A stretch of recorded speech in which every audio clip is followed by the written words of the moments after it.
Hai adik-adik, kembali lagi dengan Kak Rina di online Class 101. Kali ini kita akan belajar kelas 6 tema 4, subtema 3, globalisasi dan cinta tanah air. Di pembelajaran 1 kita akan belajar bahasa Indonesia, IPA dan IPS di halaman 97 sampai dengan 104. Adik-adik untuk melihat video lain bisa klik di kanan atas videonya. Nanti akan ada rekomendasi playlist dan juga pembelajaran lain dari sesuai judul ini ya. Kalau mau yang lebih lengkap bisa klik di kolom deskripsi, nanti akan ada daftarnya. Nah, untuk misalnya adik-adik sekarang kelas 6 ya, berarti pilih yang ini, klik biru-birunya atau klik linknya. Nah, nanti kita akan masuk ke daftar playlistnya. Misalnya adik-adik mau lihat kelas 6 tema 3. Berarti pilih yang ini, klik putar semua. Nah, nanti akan ada daftarnya di sebelah kanan ya. Seperti ini. Ini dibuat berurutan, jadi adik-adik bisa cari berdasarkan subtema berapa, pembelajaran berapa, dan juga halaman berapa. Nah, kita mulai ya adik-adik di subtema 3 ini, kita akan belajar globalisasi dan cinta tanah air. Ini ada Dayu, Udin, dan Edo ya. Nah, mereka sedang melakukan percobaan ya adik-adik. Nah, kita coba baca di sini kata mereka, bagaimana kita dapat bersaing di tingkat dunia tanpa meninggalkan kebudayaan lokal yang menjadi identitas bangsa kita, bahasa Indonesia ya. Nah, ini percobaannya menggunakan, ini sepertinya pare ya. Nah, ini bisa loh adik-adik menyalakan lampu. Ya, yuk kita baca dulu di sini. Globalisasi dan cinta tanah air. Ini judulnya ya. Nah, seperti biasa adik-adik bisa baca dahulu ya untuk yang halaman ini atau bisa di-pause dulu videonya atau bisa baca di buku adik-adik. Ya, lalu di halaman berikutnya ini ada teks eksplanasi ilmiah dengan judul Indonesia luncurkan program Akademi Energi Surya pertama di Asia Tenggara. Nah, ini silakan dibaca ya adik-adik. Boleh di-pause dulu atau lihat di buku adik-adik di sini. Lalu yang berikutnya. Nah, setelah itu kita diminta untuk menuliskan informasi yang penting dalam setiap paragraf dari teks tersebut ya pada diagram berikut ini. Nah, seperti ini ya. Nah, Karina sudah buatkan di sebelah kanan, nanti adik-adik tinggal tuliskan di sini ya di buku. Nah, di paragraf pertama yaitu topik masalah ya. Nah, di sini. Jadi, peluncuran Solar Academy pertama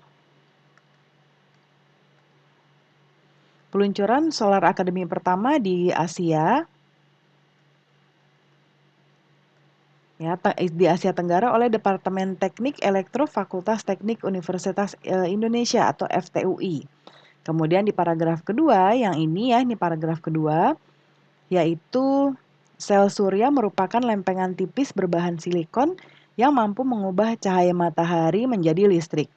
Lalu yang kedua, lempengan sel surya yang telah diberi muatan positif dan negatif dapat menghasilkan listrik jika terkena cahaya. Kemudian karena biaya pembuatan lempengan silikon cukup tinggi, membuat penggunaan sel surya masih kecil seperti pada peralatan elektronik atau sebagai sumber listrik di daerah yang belum dijangkau jaringan listrik. Ya, lalu di paragraf ketiga, yaitu bagian simpulan dan pesan atau pendapat pribadi penulis.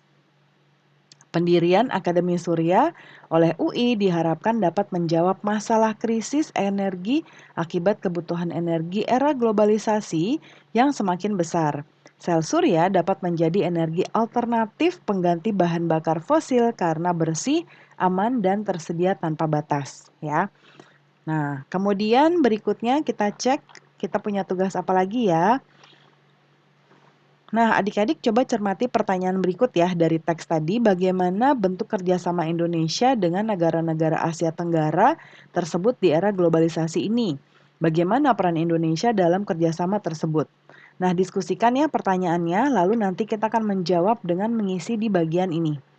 Ya, nah Karina sudah buatkan di sebelah kanan. Yang pertama di bagian bentuk kerjasamanya yaitu pembentukan ASEAN COST atau ASEAN Committee on Science and Technology, kemudian mendirikan organisasi SEAMEO atau kepanjangannya Southeast Asian Minister of Education Organization, kemudian mengadakan pertemuan ASEAN SCIRD, dan memajukan ilmu pengetahuan dan teknologi ASEAN. Lalu di Yang sebelahnya ya, ini di bagian peran Indonesia. Ya, peran Indonesia dalam hubungan kerjasama dengan negara di Asia Tenggara. Yang pertama berperan dalam pembentukan ASEAN Coast, kemudian menjadi anggota yang aktif dalam organisasi SEAMEO ini, kemudian menjadi tuan rumah pertemuan SKIRT, kemudian bersedia berbagi fasilitas antar negara anggota untuk pengembangan iptek, mendirikan Solar Academy pertama di Asia Tenggara untuk pendidikan dan pelatihan tenaga surya, dan melakukan pertukaran pelajar antara negara-negara anggota, ya.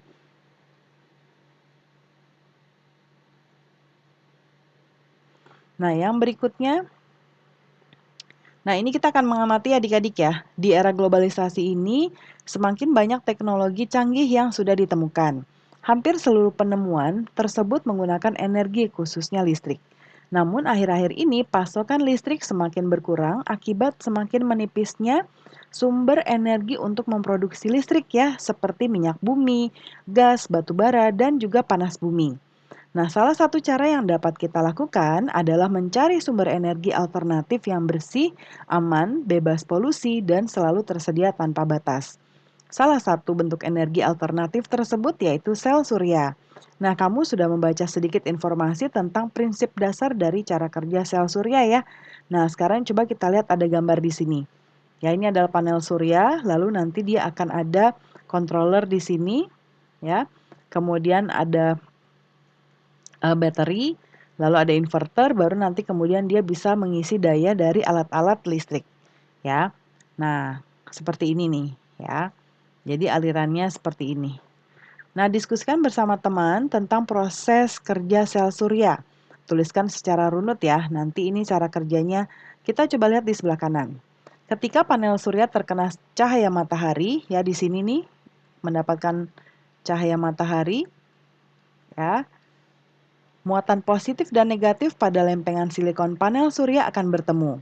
Hal ini kemudian menghasilkan energi listrik. Listrik dari panel surya akan mengalir menuju electric control system. Dalam electric control system tersebut terdapat komponen berupa controller, baterai, dan inverter. Awalnya, listrik yang menuju electric control system akan masuk ke controller untuk diatur tegangannya. Ya, di sini, di electric box. Kemudian, controller juga berfungsi untuk memutus arus listrik ketika baterai sudah penuh. Nah, setelah dari controller, listrik kemudian disimpan pada baterai.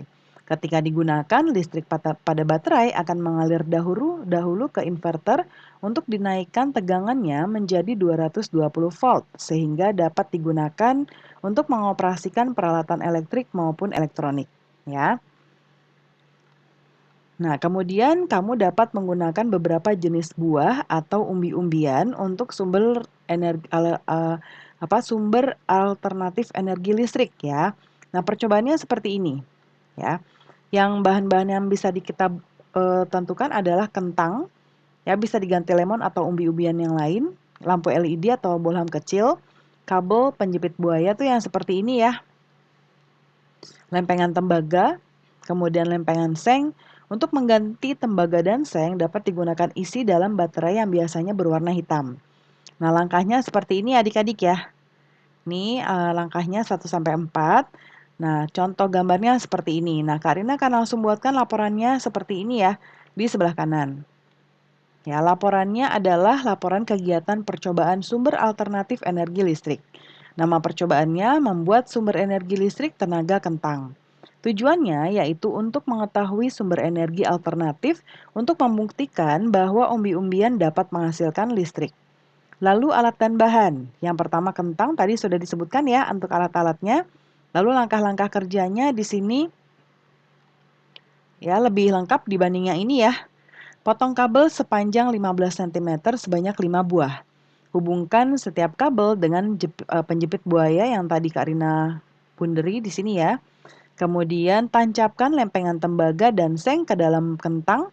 Kemudian jepitkan kabel ke lempengan-lempengan tersebut serta ke lampu. Kemudian lampu akan menyala. Jika tidak menyala, tambahkan kentang lagi. Kesimpulannya adalah kentang mengandung cairan elektrolit yang dapat menghasilkan energi listrik hingga lampu dapat menyala. Ya. Nah, ini sudah kita buat tadi. Nah, ini sudah kita masuk ke bagian renungkan ya. Apakah kamu telah mempraktikkan sikap berpikir global, bertindak lokal? Ya. Nah, ini ya adik-adik jawab sudah atau belum ya. Bagaimana rencanamu untuk melaksanakan sikap tersebut? Ya. Nah, berpikir global, bertindak lokal ini tadi sesuai dengan ada dibacanya di sebelumnya ya adik-adik ya. Nah, pembelajaran kita sudah selesai ya. Terima kasih sudah menonton sampai akhir. Mohon dimaafkan apabila ada kesalahan dalam perkataan maupun dalam materi yang diberikan. Sampai jumpa di pembelajaran berikutnya. Dadah.